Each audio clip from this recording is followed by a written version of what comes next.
뇌가 비염이 있는데 우리 아이도 킁킁 하면서 비염 증상 있으면 심장이 덜컥해요.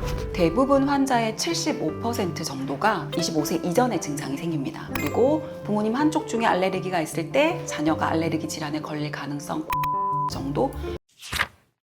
안녕하세요. 락영찬한의원의 최예영 원장입니다. 뇌가 비염이 있는데 우리 아이도 킁킁 하면서 비염 증상 있으면 심장이 덜컥해요. 나 같은 고통을 우리 아이도 겪으면 어떡하지 하고 걱정부터 앞서거든요. 저희랑 같이 치료를 진행하고 계신 환자분들 중에서도 비염이 아이한테 유전되는 거 아니냐고 묻는 분들이 많으신데, 지금부터 제가 비염이 정말 유전되는지, 유전이라면 어떻게 해결해야 하는지 자세히 알려드릴 텐데요. 사실 비염에 있어서 유전보다 더 중요한 것도 있어서 함께 알려드릴 테니 오늘도 영상 끝까지 시청해주세요. 대부분 환자의 75% 정도가 25세 이전에 증상이 생깁니다. 그리고 부모님 한쪽 중에 알레르기가 있을 때 자녀가 알레르기 질환에 걸릴 가능성 50% 정도, 그리고 양쪽이 알레르기 질환을 가지고 있다면 그 확률은 75%로 좀 증가하긴 해요. 하지만 이것은 통계적인 것일 뿐 비염이 유전이라는 근거는 되지 않습니다. 유전이라면 유전 형질에 비염이라는 인자가 존재를 해야 하는데 유전 형질에는 비염이 없거든요. 비염은 염증도 아니고요. 비내시경으로 관찰했을 때 기강 점막이 굉장히 차고 건조해져 있는 경우를 비염이라고 부릅니다. 그런데 점막이 건조하거나 차가워지는 원인은 대부분 환경에 있습니다. 우리나라는 장마철 혹은 몇몇 기간을 제외하고는 매우 건조해요. 이때 비슷한 환경에서 지내게 되면 부모님이 겨울에도 창문을 열고 지내신다거나 더위를 많이 타셔서, 또 여름에도 에어컨을 세게 튼다든지, 그리고 가습기 사용을 전혀 안 하신다든지, 이렇게 건조하고 차가운 환경에서 지내게 되면 아이도 비염을 앓게 되고, 그러면서 비염은 유전이라고도 생각을 하시게 되는 거죠. 네, 그렇죠. 할아버지가 비염이 있어요. 아들은 그대로 할아버지의 생활 환경을 받게 되고요. 그리고 또 그 자식도 비슷한 환경에서 살다 보니 3대가 비염을 앓는 경우들도 있게 되는 거죠. 그렇기 때문에 유전이냐 아니냐보다는 환경 개선이 더 중요하다고 할 수 있어요. 부모님과 똑같이 비염을 앓고 있다면 더더욱 중요하고요. 유전이 아니라 하더라도 비염이 생기기 좋은 환경에 노출되면 언제든지 비염에 걸릴 수 있죠. 나는 비염 인자가 없으니까 괜찮을 거야, 이렇게 방심하시는 건 금물이에요. 사실 저희 연고를 나눠 쓰시는 경우들도 있습니다. 아빠가 바르시고 아이가 바르고 이렇게 두 분 같이 쓰시면서 환경과 습관 개선하시면서 두 분 모두 점차 좋아지시는 경우들이 굉장히 많으세요. 그리고 대부분은 아이가 오더라도 부모님이 비염을 한 분은 갖고 계신 경우가 많거든요. 그래서 같이 치료하시는 경우 사실 환경과 습관이 동시에 개선되니까 치료율은 조금 더 빠른 편이죠.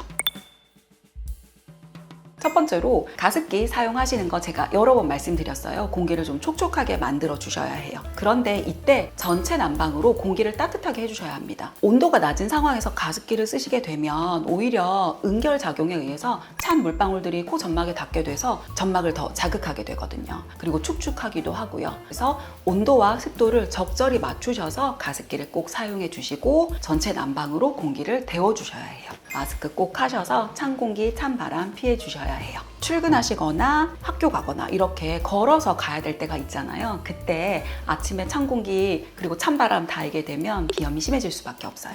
운동하시거나 이런 것들은 가급적이면은 비염이 심하시다면 혹은 비염 치료 기간에는 피해 주셔야 하고요. 환기시킬 때도 환자는 되도록 찬 공기를 피해 써야 합니다. 찬 음식도 피해 주셔야 되는데요. 아이스 아메리카노, 아이스크림, 찬 물 다 비염을 악화시키는 원인이 됩니다. 근데 사실 부모님이 마시면 아이들도 따라서 찬 음료를 더 좋아할 수밖에 없습니다. 그래서 아이를 위해서라도, 내 비염을 위해서라도 찬 음식 꼭 피해 주세요. 마지막으로 감기에 걸리지 않도록 몸을 좀 따뜻하게 해주셔야 합니다. 물론 코를 따뜻하게 하는 것 제일 중요하지만 코감기에 걸리거나 하면 비염 치료가 좀 늦어지고 악화되기도 쉽기 때문에 좀 덥더라도 따뜻하게 입고 다니는 습관이 중요합니다.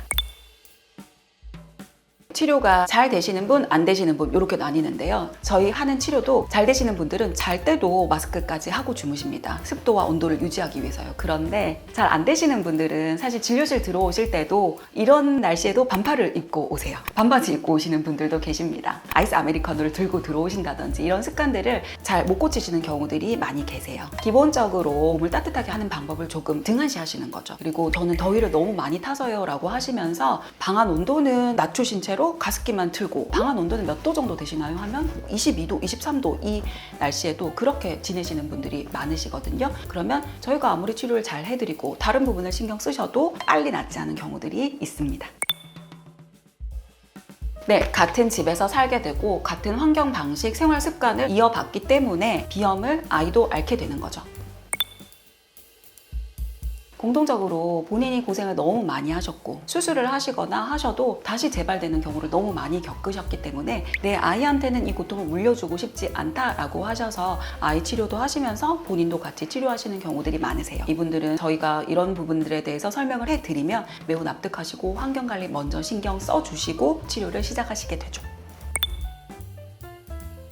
네, 사실 혼자 오시는 분들, 젊은 분들은 조금 환경 관리를 저희가 말씀드리는 대로 딱딱 지키지 못하세요. 하지만 본인이 오래 고생을 하셨고 그런데 내 아이가 코를 킁킁대면서 다크서클이 이만큼 내려온 상태로 그렇게 비염을 계속 앓고 있으면 정말 오셔서 열심히 하십니다. 아무래도 내 아이한테는 이 고통을 물려주고 싶지 않다는 그런 강력한 의지를 갖고 계시기 때문이죠. 그래서 본인이 비염이 좀 있으시다면 아이가 비염 증상이 크게 보이지 않는다 하더라도 미리미리 환경 관리하셔서 본인도 조금 더 나은 코를 가지시고 아이도 비염 예방할 수 있도록 환경 수칙을 지켜주시는 게 꼭 필요합니다. 유전이라고 생각하셨던 비염도 생활 환경을 바꿔주시고 비염 수칙을 따라주면 어느샌가 코가 편해져 있는 것을 알 수 있습니다. 비염 치료 습관 오늘부터 하나씩 실천해 주시는 게 어떨까요? 라경찬 한의원의 최예영 원장이었습니다. 감사합니다.